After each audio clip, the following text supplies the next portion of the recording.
இதில் என்ன ஸ்பெஷல்னால் வந்துட்டு குழம்பு வந்துட்டு நாங்கள் விறகடுப்பில் செய்ய போகிறோம். யூஸ்வலாக வந்து எல்லாருமே நம்ம கேஸ் ஸ்டவ்வில் தான் செய்வோம். பட் இது வந்து நாங்கள் ஊருக்கு வந்திருக்கறனால விறகடுப்பில் செய்யலான்னு பிளான் பண்ணி நான் சமைக்க போகிறேன். சிக்கன் குழம்பு செய்கிறதுக்கு நாங்கள் வந்து இந்த கோழி தான் நான் யூஸ் பண்ண போகிறேன். இது வந்து உயிரோடு இருக்குது. இன்னொரு 2 மினிட்ஸ் கழித்து பார்த்துட்டிங்கன்னா நாங்கள் இதை கட் பண்ணி செய்ய போகிறோம். பாவம் விறகடுப்பில் செய்கிறனால வந்துட்டு குழம்பு கொஞ்சம் டேஸ்ட் நல்லாயிருக்கும், ஃப்ளேவரும் நல்லாயிருக்கு. நம்ம எப்பவுமே வந்து கேஸ் ஸ்டவ்வில் இண்டக்ஷன் செய்யும்போது வந்து அது வேறு மாதிரி இருக்கும். இப்போ நாங்கள் ஒவ்வொரு டைம் ஊருக்கு வரும்போது வந்துட்டு மேக்ஸிமம் வந்து விறகடுப்பில் தான் வச்சு இந்த மாதிரி சிக்கன் குழம்பு நான்வெஜ் எல்லாமே வந்து வெளியில் தான் வச்சு சமைப்போம். அது ஒரு டேஸ்ட்டு வந்து ரொம்ப சூப்பராக இருக்கும். ஓகே, நான் அது எப்படி சமைக்கிறதுன்னு சொல்லிட்டு நான் அந்த வீடியோவில் காட்ட போகிறேன். வாங்க வீடியோக்குள்ளே போய் பார்க்கலாம்.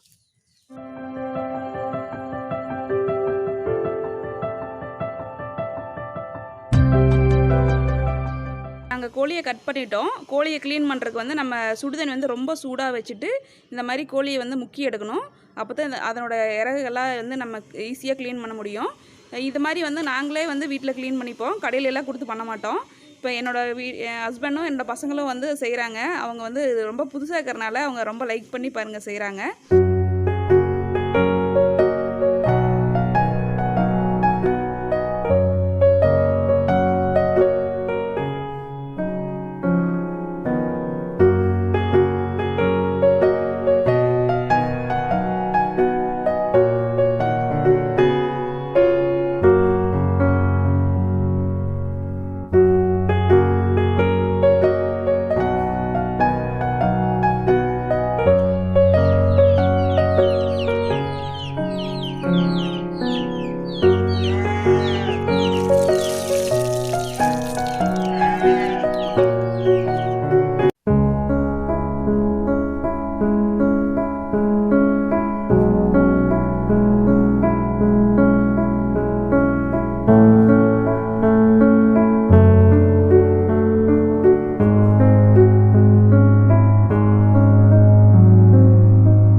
கோழியை வந்து நாங்களே கட் பண்ணிடுவோம். இந்த மாதிரி அருவாமனை வச்சுட்டு நாங்கள் குட்டி குட்டியாக கட் பண்ணுவோம். கொஞ்சம் கஷ்டமாக இருக்கும், இருந்தாலும் அவருக்கு பழக்கம்னால ஈஸியாக அவர் கட் பண்ணிடுறாரு.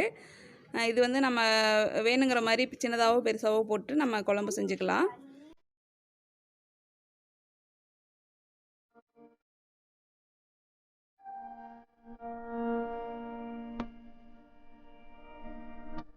நாட்டுக்கோழி குழம்புக்கு தேவையான கிரேவிக்கு என்னென்ன பொருள் சேர்த்து அரைக்கிறோங்கிறத நம்ம பார்ப்போம். இதில் வந்து நாங்கள் சின்ன வெங்காயம் போட்டிருக்கேன், தேங்காய், உடச்சக்கடலை, கருவேப்பிலை, குழம்பு மிளகாத்தூள், மஞ்சள் தூள், சோம்பு, இஞ்சி, பூண்டு எல்லாமே நான் போட்டு நான் இதில் மிக்ஸ் பண்ணி வச்சுருக்கேன். இதை வந்து நம்ம மையாக அரைச்சிட்டு நம்ம நெக்ஸ்ட்டு வந்து தாளிச்சு விட்டுடலாம். நமக்கு வந்து ரொம்பவும் டேஸ்ட்டான நாட்டுக்கோழி குழம்பு வந்து ரெடி ஆயிரும். இப்போ நம்ம தாளிச்சு விட்டுடலாம். குழம்பு செய்கிறதுக்கு தேவையான அது எல்லாமே ரெடி ஆகிடுச்சு. ஃபஸ்ட்டு எண்ணெய் ஊற்றி கடுகு போட்டுடலாம். அடுத்து நம்ம கட் பண்ணி வச்சுக்கிற சிக்கன் சேர்த்துடலாம்.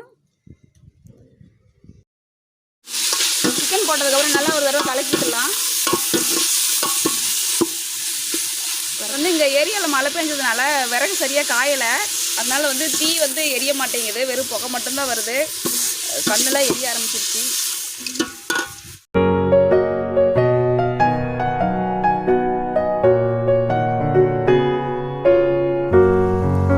கல்லுப்பு சேர்த்துடலாம். கொஞ்சமாக சிக்கன் மசாலா சேர்த்துடலாம். ஆல்ரெடி குழம்பு மிளகாய் தூள் போட்டிருக்கறனால நம்ம கொஞ்சமாக சிக்கன் மசாலா சேர்த்துருக்கோம். நம்ம உங்களுக்கு காரம் எவ்வளோ வேணுமோ அந்தளவுக்கு நம்ம சேர்த்துக்கலாம். இதையே நல்லா ஒரு தடவை கலரி விட்டுடலாம்.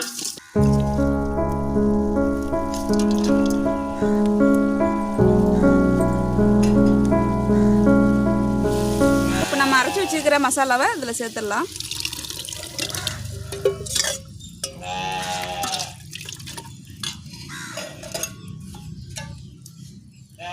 தேவையான அளவு தண்ணி ஊற்றி நம்ம குழம்பு கொதிக்க வச்சிடலாம். அவ்வளோதாங்க. சிக்கன் குழம்புக்கு தேவையான எல்லாத்தையும் நம்ம இதில் சேர்த்துட்டோம். இது அப்படியே கொஞ்ச நேரம் வேகட்டும்.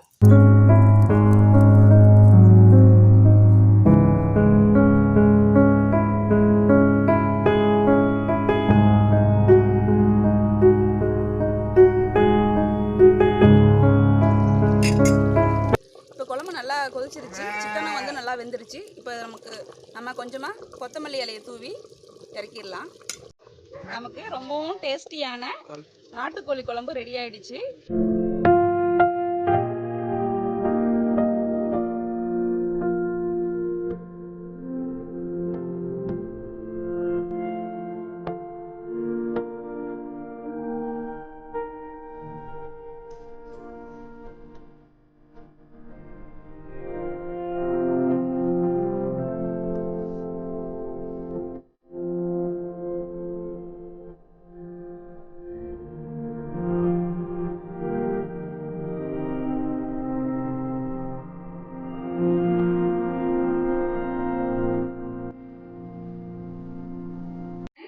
இப்போ வந்து குழம்பு சாதம் எல்லாமே ரெடி ஆயிடுச்சு. இப்போ நாங்கள் வந்து எல்லாருமே சாப்பிட ஆரம்பிச்சிட்டோம். குழம்பு வந்து ரொம்ப டேஸ்ட்டாக இருக்குன்னு எங்கள் பாப்பா சொல்கிறாங்க. நான் ஒன்றும் சாப்பிடல. இப்போ இனிமேல் தான் நான் சாப்பிட போகிறேன். இந்த மாதிரி நாட்டுக்கோழி குழம்பு வந்துட்டு நாங்கள் ஒவ்வொரு டைமும் ஊருக்கு வரும்போது நாங்கள் செய்வோம். ஏன்னா அங்கே வந்து நாட்டுக்கோழி நாங்கள் நிறையா வளர்த்துறதுனால ஒவ்வொரு டைமும் மேக்ஸிமம் செஞ்சுருவோம். அதுவும் இந்த மாதிரி விறகடுப்பில் செய்யும்போது அதனோட டேஸ்ட்டே ரொம்ப நல்லாயிருக்கும். அதனால் எங்கள் பசங்களும் சரி நாங்களும் ரொம்ப லைக் பண்ணி அதை நான் சமைச்சு சாப்பிடுவோம். பட் விறகுல செய்கிறது கொஞ்சம் கஷ்டமாக இருந்தாலும் எங்களுக்கு ரொம்ப பிடிச்சிருக்கு. ஓகே வியூவர்ஸ், இந்த வீடியோ உங்களுக்கு வந்து பிடிச்சிருக்குன்னு நினைக்கிறேன். எங்களோட வீடியோ பிடிச்சிருந்தா லைக் பண்ணுங்கள், கமெண்ட் பண்ணுங்கள். இது வரைக்கும் சப்ஸ்கிரைப் பண்ணாதவங்க சப்ஸ்கிரைப் பண்ணுங்கள். பக்கத்தில் இருக்கிற பெல் ஐக்கானை கிளிக் பண்ணுங்கள். நெக்ஸ்ட் வீடியோவில் நாங்கள் வந்து உங்களை மீட் பண்ணுறோம்.